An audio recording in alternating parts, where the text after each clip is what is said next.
Well, welcome to week 5, and this is our pricing week. And I want to start with something that may sound almost too simple. Your price is a message. It is not just a side effect of what your costs are.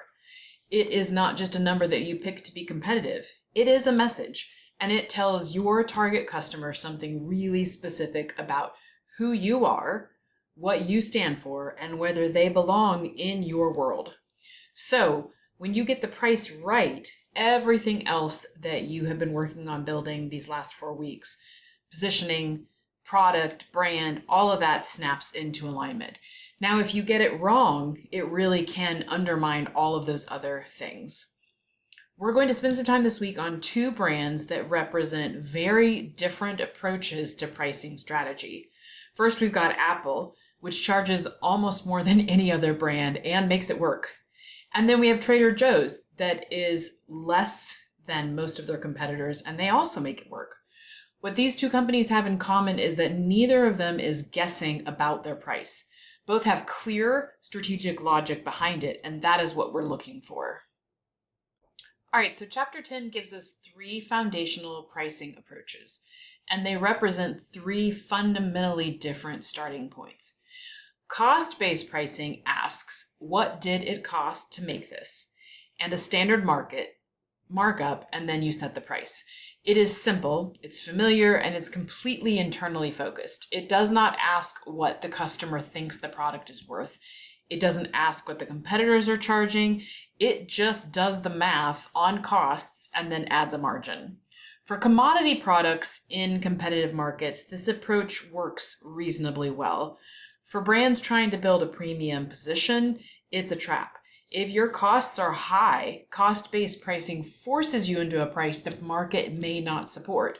If your costs are low, you may be leaving enormous value on the table. Next, we have competition-based pricing, and that asks, what are others charging? You price at, above, or below the market rate. This is better than cost-based because it is at least acknowledging the world outside of your company, but it still has a fundamental problem. It lets your competitors set your pricing strategy. You are essentially saying, I will charge whatever they charge plus or minus some amount. That is not strategy, that is just followership. Customer value-based pricing asks, what is this worth to the buyer? It starts with the customer's perception of value and then works backwards to that price. Then it checks whether the cost allows the company to be profitable at that price. This is the approach Chapter 10 recommends, and it requires a kind of deep customer understanding that we built in week 2. You cannot price based on customer value if you do not know your customer. The Chapter 10 also opens with some statistics around Apple. And I want to talk about those first. So Apple holds about 16% of global smartphone unit sales. That's not a majority. It's not even close to it. However, Apple captures 28% of smartphone revenue and approximately 80% of smartphone profits in that category. Now that is what value-based pricing done well looks like. Apple is not the most common smartphone. It is the most profitable one by an enormous margin. And the reason is not primarily that Apple products cost more to make.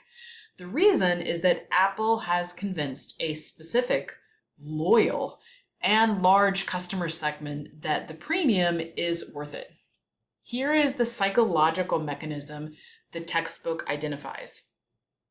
For many Apple users, the price itself is part of the value. I know this sounds weird. Stay with me. It's a quality signal. Paying more for an iPhone communicates something to the buyer about their own judgment and status. It is also an ecosystem signal. Once you pay into the Apple ecosystem, switching to an Android has a real cost.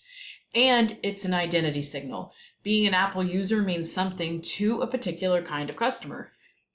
This is what Chapter 10 calls value-added pricing. Apple does not charge a premium and then defend it with features. Apple builds the experience and the ecosystem in a way that makes customers feel the premium is earned. The price and the value proposition, they're inseparable. The challenge Apple faces right now, which the textbook does acknowledge, is that competitors like Samsung and others are closing the technology gap while charging significantly less. In emerging markets particularly, the premium is hard to justify.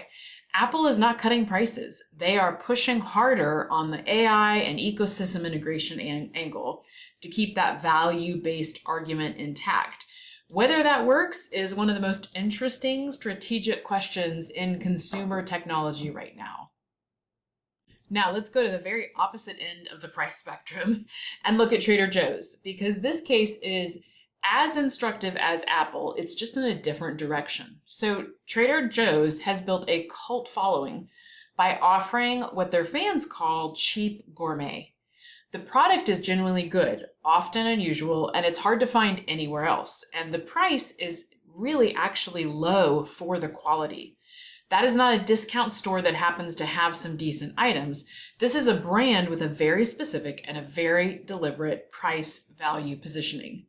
How do they do it? Well, Chapter 11 would classify their approach as market penetration pricing meets cost leadership through operational discipline. So they carry about 4,000 products compared to what a typical supermarket does, which is around 50,000. So that tight assortment means they order large quantities of each item, which gives them extraordinary supplier leverage. So about 80% of their products are private label, which means higher margins and no brand name premium being paid to a third party. Their stores are small and in lower rent locations. If you've been to them, you also know their parking lots are always hard to get into. They spend almost nothing on traditional advertising. There's no loyalty cards. There's no weekly circulars that go out for sales. There's no promotional pricing cycles. All of those operational choices flow back into one strategic objective. Make it possible to charge genuinely low prices without sacrificing quality. The low price is not a discount from a regular price. It is the position. And here is the branding move that makes it work. Trader Joe's turns their operational constraints into their charm. Their store is small and quaint. It's easy to shop. The limited assortment creates scarcity and discovery. The Hawaiian shirt employees become part of the personality. The low price makes customers feel like they found a secret. That is brand building through a pricing strategy. All right, so in Chapter 1, they're going to go over a really full toolkit of other advanced pricing strategies. So take a look at those because they are on top of those three foundational approaches that add more angles. And what I want to talk specifically about is AI. So AI has made dynamic pricing standard practice in industries where it was previously pretty manual and slow. Airlines, ride shares, streaming services, hotel booking, increasingly even some consumer packaged goods all use AI-powered pricing engines now that can adjust prices thousands of times a day based on real-time data.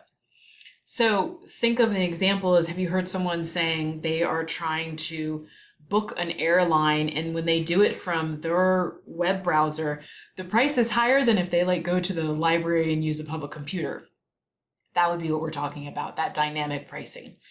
Here's where the textbook makes it clear, and what I think is the most important point for practitioners in marketing.